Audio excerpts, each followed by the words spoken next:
At least 16 people have died as a result of Hurricane Milton. In St. Lucie, Florida, multiple tornadoes killing 6 people, destroying many homes. NTD's Jack Bradley joins us now live from St. Lucie. Good evening to you, Jack. So how are the recovery efforts looking out there right now? Well, the recovery efforts are underway right now, Steve. And like you said, the 6 people that have died in the storm as a result of those tornadoes were just 10 minutes from where I am. Where I am right now is at a Owls Family Farm, which is a landmark of St. Lucie. Once a bustling place, now completely destroyed. The building behind me used to be 2 floors. Now that second floor is all over the ground here below us. I spoke to the owner, who says he doesn't know how he's going to recover from the devastation. Take a look. This is just used to be a 2-story, 100-year-old citrus packing house, and now it's a 1-story, 100-year-old packing house.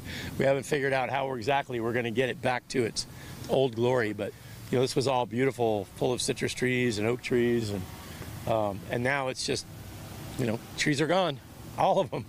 It's just 1 second you're here and 1 second you're not, you know. So we feel grateful. People say, oh, you must be, you know, depressed or sad. No, my whole family is okay. All my employees are okay. They're like family. Now, this storm has knocked out several trees, and a big issue for many people are the flooding. As we can see, the flooding is incredible, as well as the blackouts that are happening all throughout Florida. Still many people without power. Utility workers are trying to get the power back on. There's power lines all across Florida just fallen, and people need to watch their step, and especially when they drive. Floodwaters contain electrified water because of these fallen power lines. And here in St. Lucie, the tornado killed 6 people, of course, and tornadoes are not common in this area. I spoke to the residents just a bit north of here, right where the tornado hit, about what it was like during that catastrophic event. Take a look. It was scary, very scary. I never seen anything like this before in my life. Traumatized right now still. Blessed to be alive. And one thing I can say, and 2 things for sure, if there ain't another one come here, God damn it, I'm gone. I had a shed. It was on a block or whatever, and within the 3 seconds or whatever it took, it blew all my shed over. All the trees came down, and if you can see this, it's not my tree. It came from over there, and all these trees was in my yard, and we had water up to the road. So what now? Well, only thing I can do now is wait on God to send me somebody to help me. You know, hopefully FEMA will help me whenever that time comes. So we'll see.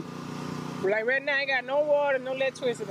So you got to flush toilets the old-fashioned way. Get the water out the canal and flush it.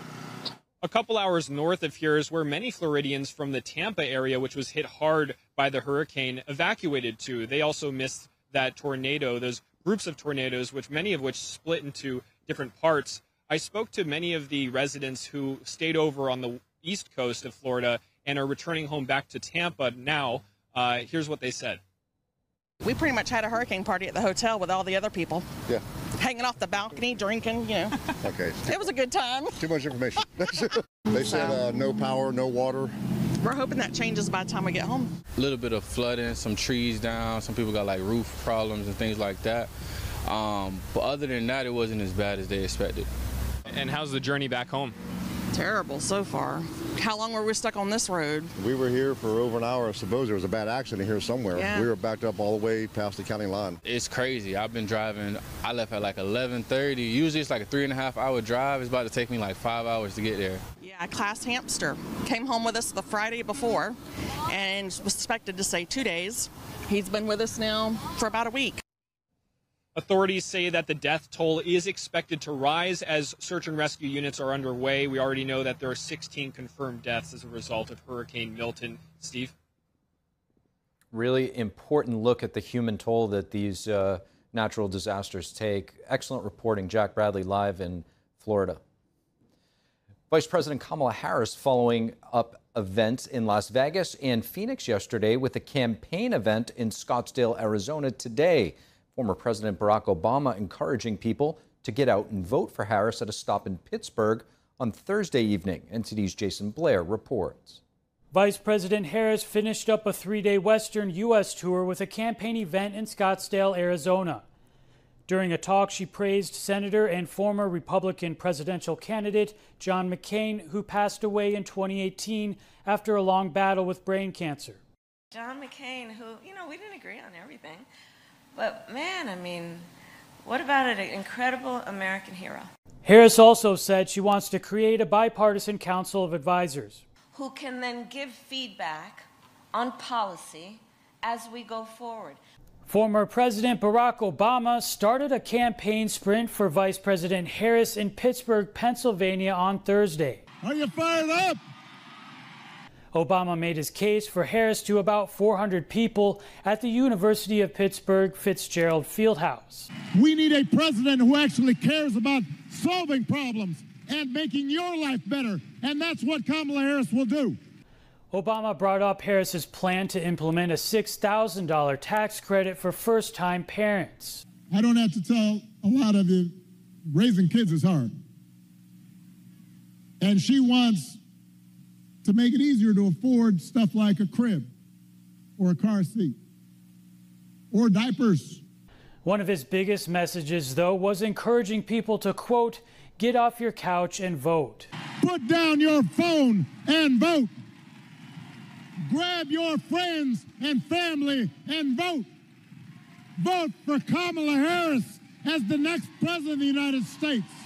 Along with Obama, former President Bill Clinton will be hitting the road for Harris starting on Sunday in Georgia. It's reported that he'll be doing smaller scale events in swing states as well as visiting, quote, hard-to-reach rural voters. Also announced, First Lady Jill Biden will start campaigning for Vice President Harris. For 4 days starting on Saturday, she'll visit Arizona, Nevada, Michigan, Wisconsin, and Pennsylvania to, quote, highlight Vice President Harris's vision for a new way forward. Reporting in Washington, D.C., Jason Blair, NTD News. 2 Lebanese soldiers are dead today and 3 more wounded in an Israeli strike in Beirut. Hezbollah has regrouped and persisted in its attacks on Israel. And joining me now to discuss the latest developments is Blaise Mishtal, Vice President for Policy at the Jewish Institute for National Security of America. Blaise Mishtal, thank you so much for joining. Good to be with you, Steve. It's great to have you on, Blaise. So an Israeli strike reportedly killing 2 Lebanese soldiers, injuring 3 others today. What is the Lebanese army's role in this conflict, and why is Israel, or excuse me, what is Israel doing to avoid harming them? Sure. Well, I think the important thing to understand is that there is a dominant armed actor in Lebanon, and it is not the Lebanese armed forces. It is Hezbollah, which effectively controls the security in the country, the government, and many other functions besides. And we know that the Lebanese armed forces have been dominated and infiltrated by Hezbollah. They have not stopped the group's spread. And in fact, multiple Hezbollah members are actually part of the Lebanese armed forces. So I think there's a lot of complicated overlapping issues in Lebanon. And until we know more, I think we can't assume what happened, whether these were merely Lebanese soldiers, whether these were also Hezbollah members, whether they posed a threat to Israel. But I think it's very clear that this is not a military that has been standing up for the well-being and interests of Lebanon and the Lebanese people. They've let this terrorist group take over their country. And I think that's why, at best, Israel has been asking them to get out of the way of its operations, just like it's been asking civilians to evacuate the area so that it can operate safely and with minimal casualties against Hezbollah.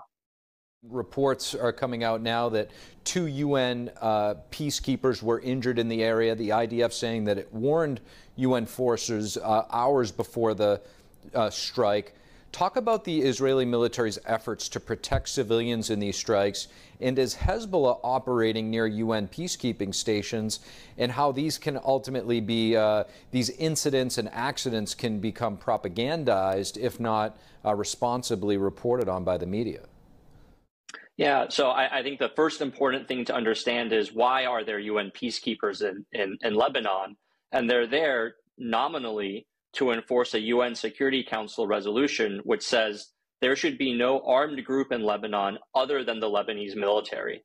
And the peacekeepers are there to make sure that happens. But what we've seen is that Hezbollah has been operating throughout Lebanon regardless of the UN presence. And in fact, as you said, Israel has published photos of Hezbollah, tunnels, bunkers, infrastructure just meters away from UN bases. So these peacekeepers aren't effectively doing their jobs, just like the Lebanese military hasn't been doing their job. And that is why Israel has asked civilians to evacuate, the military to evacuate, and the UN peacekeepers to evacuate, because they're not serving a purpose there other than effectively at this point protecting Hezbollah, which is trying to use them as shields.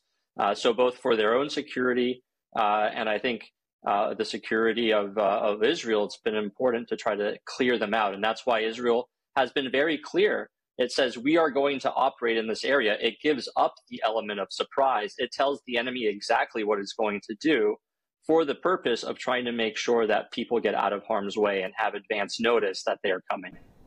Blaze, lastly, Israeli Defense Minister Yoav Gallant saying everything is on the table in responding to Iran's missile attacks. What factors do you think Israel is considering here, and what are the potential consequences of Israel attacking Iran, specifically the nuclear facilities? Yeah, so I think there's two things that Israel is trying to balance here. One is the fact that they are engaged in a 7-front war. They come under attack almost daily from Gaza, the West Bank, Lebanon, Syria, Iraq, Yemen, and twice now from Iran itself. So they have to manage this war on 7 different fronts, but particularly Gaza and Lebanon. That takes up a lot of their attention and bandwidth. But on the other hand, they know that, as they call it, the head of the octopus is Iran. What Hamas and Hezbollah are doing, their weapons, their training, their funding, it all comes from Iran. And so ultimately, this threat, this region-wide war, is not going to end until Iran decides it should end, until Iran is defeated. And so I think Israel is trying to balance, how do we make sure that we deal with the immediate threats on our borders in Gaza and Lebanon, but how do we try to start putting pressure on Iran, not just so they stop attacking us directly, but that they tell their terrorist proxies to back off. And so I think there's a consideration going on between Washington and Jerusalem on what sort of targets, what sort of pressure, what sort of message it needs to be sent to Tehran to get them to try to back down. Blaise Mashtal, appreciate your perspective. Thanks for having me. Thank you for watching the Capitol Report. If you want to see our full broadcast, check us out at epochtv.com.